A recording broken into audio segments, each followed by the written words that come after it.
This is a classic Top Gun scene. I think anyone who's ever seen the movie Top Gun remembers this scene, especially if you saw it like I did when you were just a young kid.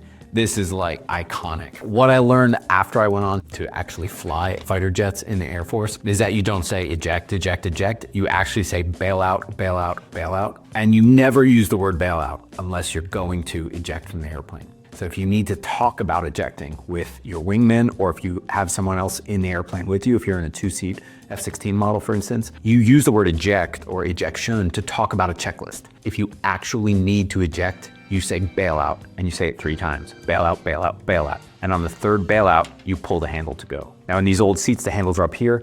Now the handle is down in between your legs in the F-16. And when you do that, it's a sequenced ejection. So the canopy goes, then one seat, then the other seat. We've never had in the F-16 somebody hit the canopy on ejection. You're going so fast that when the canopy, as soon as it begins to crack, it's so far behind you. Imagine traveling, 400 miles an hour and dropping something out the window, right? It's gone. The second it's gone. But that whole ejection sequence takes place in a fraction of a second. Lots of people have asked me if I ever ejected from an airplane. No, I have not.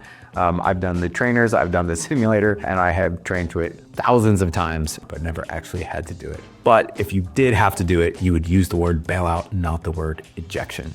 So that is one slight difference. And then in the situation where he couldn't reach the ejection handle, that could potentially happen, but we actually have a procedure for that as well if you're out of control and hanging from your straps. One of the reasons that we strap in so tightly every day when you fly a fighter jet. So thanks for sending me that clip. It's iconic. I loved it. Yeah, if you have more questions like that, hit me up in the comments. Like and follow for more.